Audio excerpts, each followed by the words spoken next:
This episode of Capes of Lunatics Sidekicks is brought to you by Tweaked Audio. To get awesome headphones, go to tweakedaudio.com and use the coupon code Southgate to get 30% off, free shipping, and a lifetime warranty. Or you can get there through the link on our website, southgatemediagroup.com. Recording has started. Hello and welcome to the Angel Chronicles.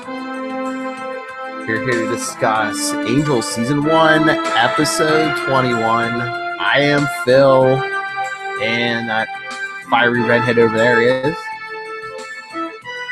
Oh, Lilith Hellfire. Can't remember what color your hair is now.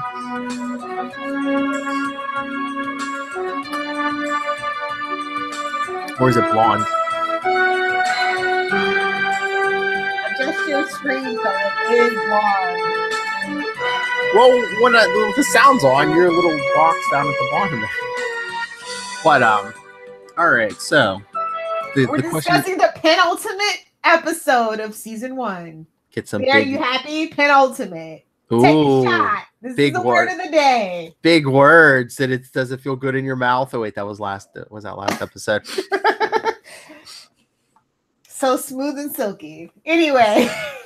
So, the question before us tonight, what would it be like if Matt Murdock was a female and evil?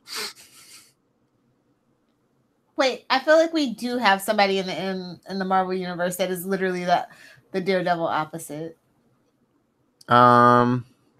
Lady Bullseye? Right? Basically. Well, kind of. I don't think she's blind. I mean, this chick in this episode basically had radar sense, didn't she? Yeah. Okay. So, missed opportunity to name this episode 3 Blind Mice. Very upset. Very upset. Or See No Evil. I'm saying. Blind date, when it's about 3 kids in danger, I'm just saying. Yeah. We dated a 16-year-old slayer, so how about we just... So I mean, I think we're right. It should have been See No Evil. Or Lindsay. It was a Lindsay-centric episode, let's just be honest. I was happy for it. Because, and don't forget to get the drop for this, Christian Kane can get it. I'll send that right over to his agent. Oh. The librarians. I think it's done, but Yeah, anyway. But this was young. This was young Christian Kane. You know what? He's one of those guys though that ages with like wine. Yeah, I mean, he doesn't look bad now, but I mean, you know, I don't like youngsters, so he's perfect age for me now. Just throwing that out there to the universe. Anyway, that's right, guys. Get your walkers and get over to Lilith Hellfire's house. Don't forget your tennis balls on the walkers. Slippery surfaces.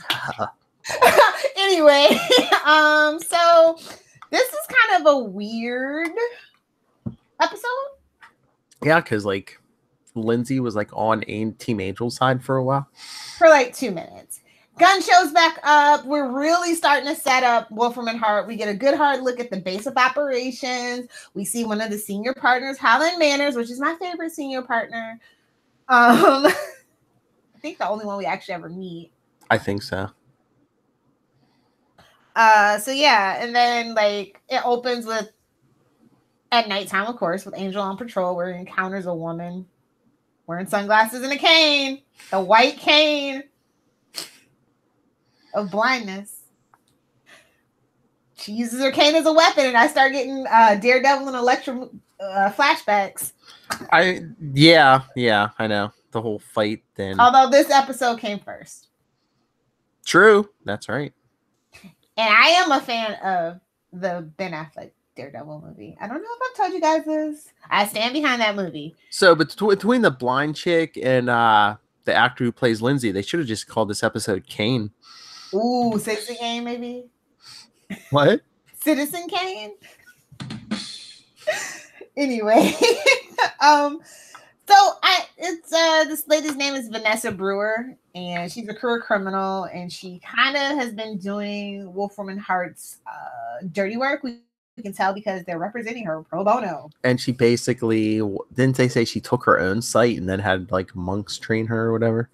Yeah. Well, you know what? Kind of giving me a Cassie vibe, maybe even just a little bit. You know, because they love Batman secretly in the Angels writers room. So, anyway, yeah. So it's just like, okay, I guess where Lindsay thought he drew the line was kids, but apparently not. What do you say not? He changed his mind after all. He's still, you know, spoilers for next episode. He's still working for freaking Wolfram Hart. So it's like, yeah. You know, you do have to be careful about what cart you attach your horse to. Your horse to, yeah, your cart to what horse? Yeah. Cart to the horse, yeah. There you go. But you can't make him drink. Ah. But yeah, so, you know, he's always been kind of a wishy-washy character from this moment on, too. And I just have to say, one of the best character arcs, and he gets his ultimate comeuppance. And I love Lindsay's arc. It's so fitting. This is like Angel's nemesis. Like, I just wish that Christian Kane had more more time. He went off to do side projects, which is why we don't see him, why he leaves and the whole thing. He had other things to do. But they were literally setting him up to be his arch nemesis. Yeah, but do you think he's really wishy-washy, or do you think it's kind of like Holland was saying here, he's like strong-willed, and it's basically, I'll do what I want. No one controls me. Well, maybe. But I always just felt he was wishy-washy. Yeah. Like, had his childhood gone another way, he obviously wouldn't be there.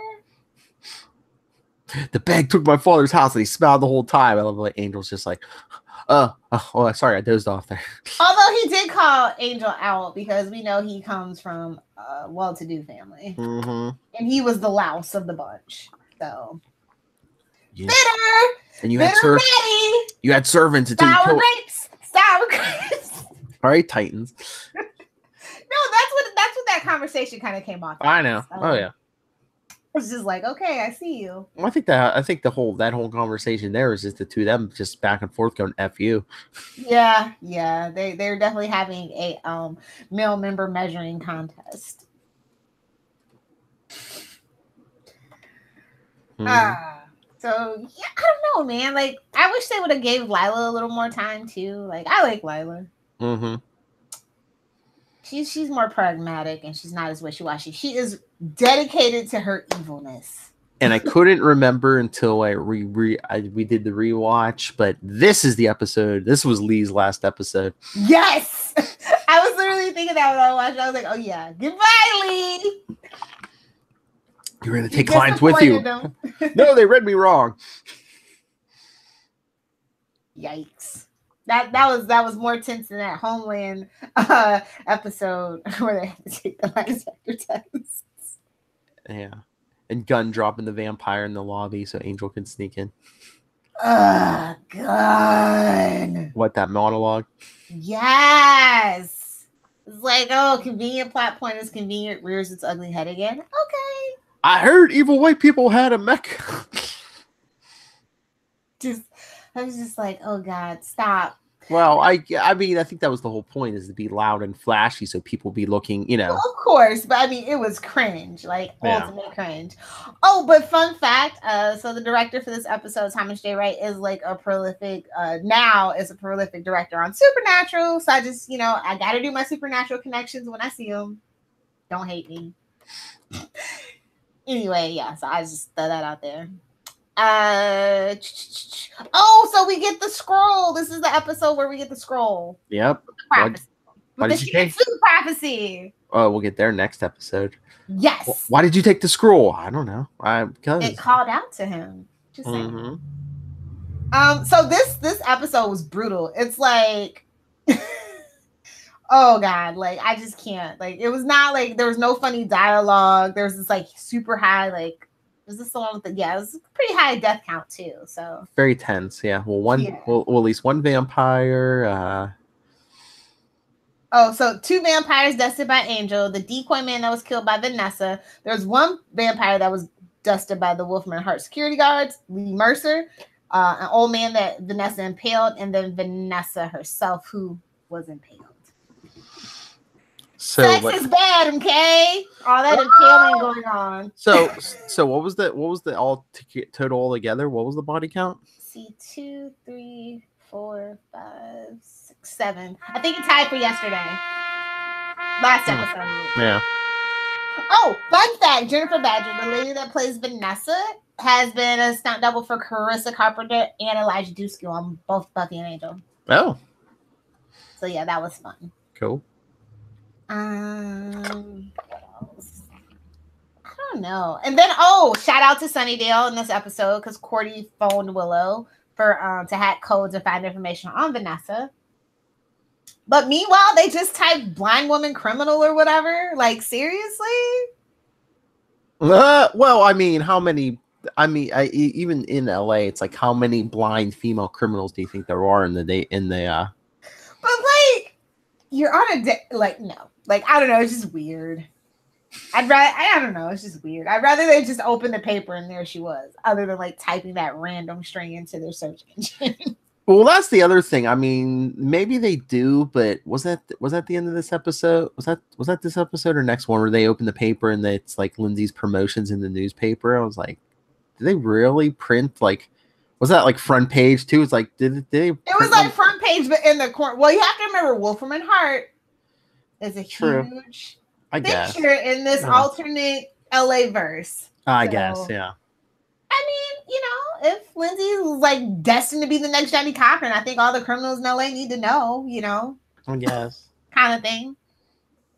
Anyway, yeah, it is what it is on that one. But I don't know, this just definitely felt like a filler episode to just kind of like dovetail into this next episode.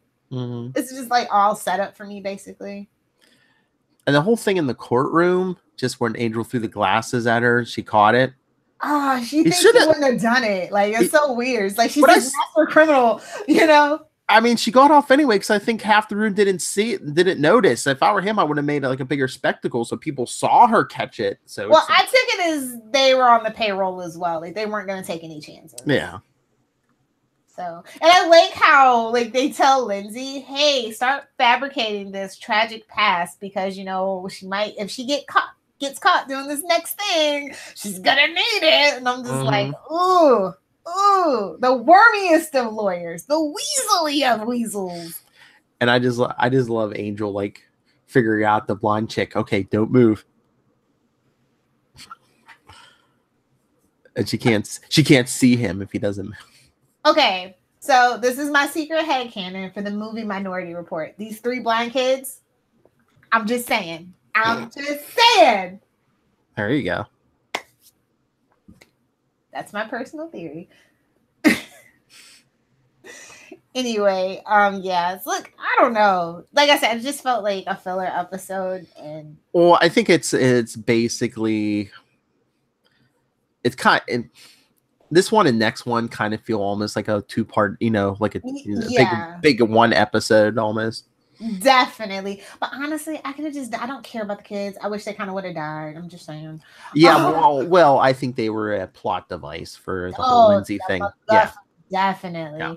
Which leads us to the Shansu problem. Like, basically, like I said, it's all set up episode. Like, I get that penultimate episodes need to have a little bit of that, but I don't know. It's the penultimate episode. Like, where's the pathos? Like, like I don't know. Like, it just. Well, I think it was.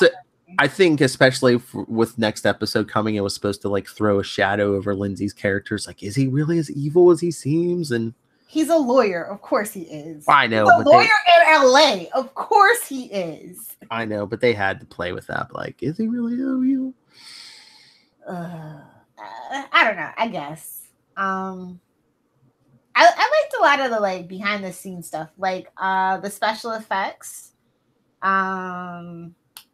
They actually didn't use green screen. Do you know what they did? No. They painted the actors with glow in the dark paint and shot the scenes in the dark, and then they reversed the image. Oh. Yeah. So I thought that was really cool. They're very practical when they need to be, and I like that. Yeah. I don't even think anybody would ever think about that in this day and age. Everything's like, yeah, we can do CGI for so cheap now. I'm like, yeah, but it's bad CGI. Looking at you, Flash. Well, and I believe especially with like those Flash ones, they want. I don't know how quick do they turn Angel episode, because it seems like they only have like is it a week to shoot each episode?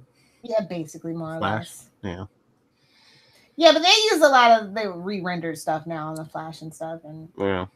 I just wonder all this special if it speeds up the process to use it. well, I mean, they shoot so far in it, like usually by the time a show starts, actually airing, they're like 7-8 episodes into it. Yeah. So it's still a game of cat and mouse and catching up, though, definitely. Yeah. What else? There was I don't think there was any pop culture references in this episode at all, or at least that I found. So that was something that was also a little off.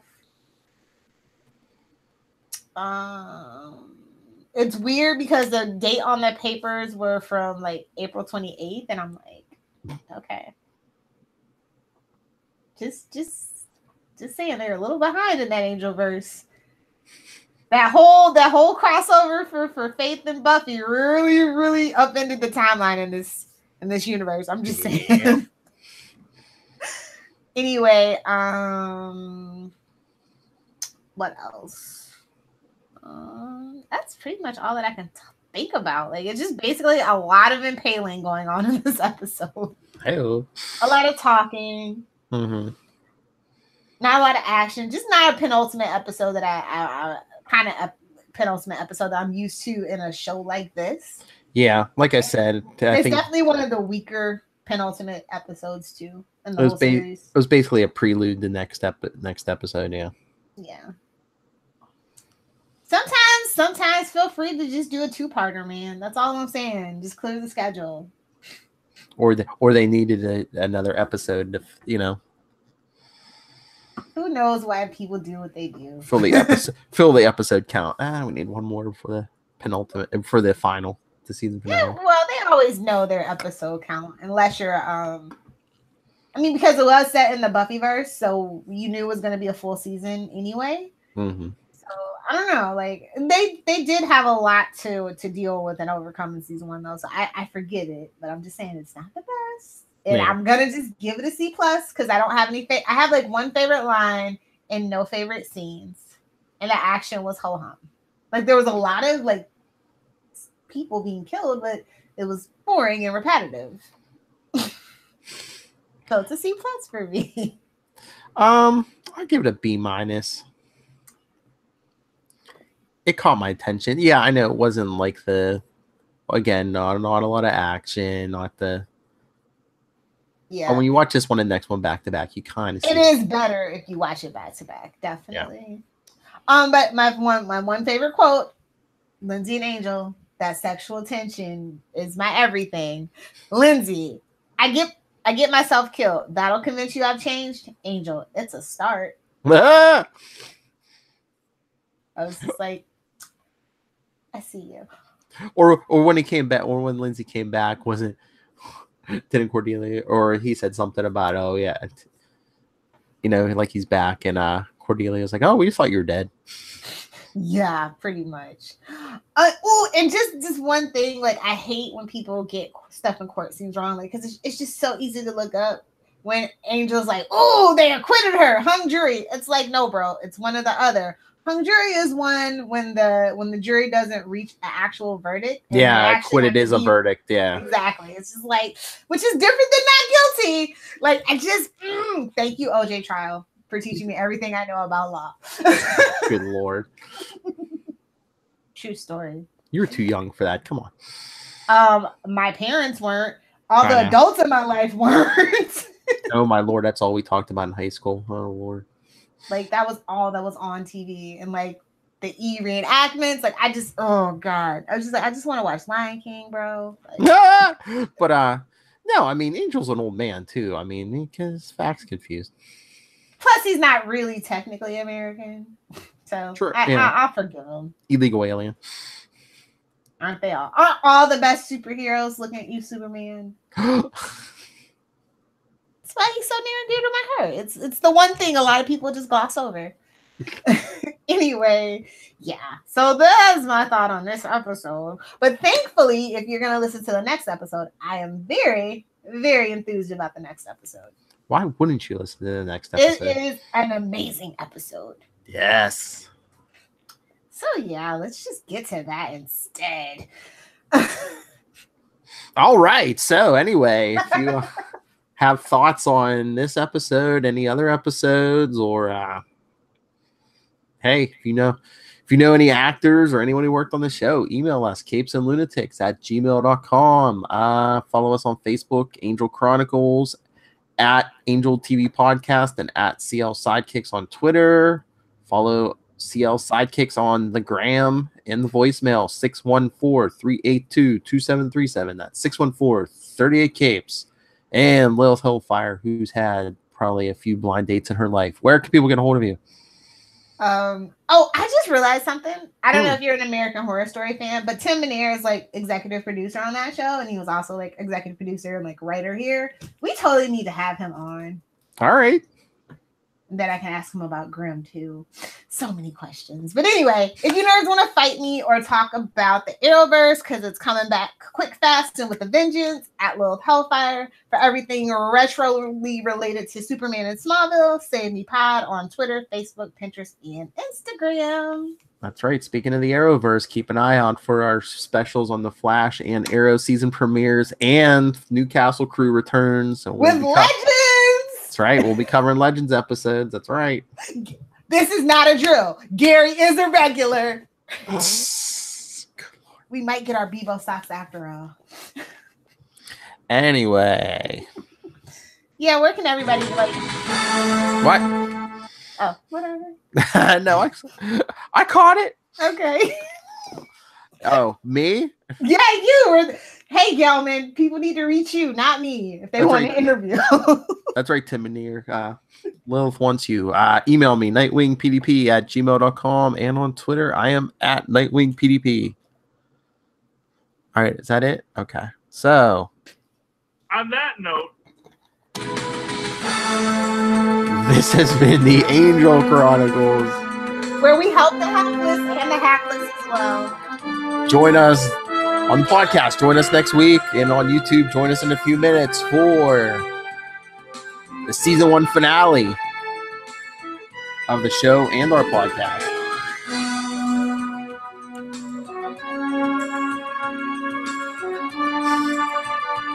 Remember, running out of blind puns.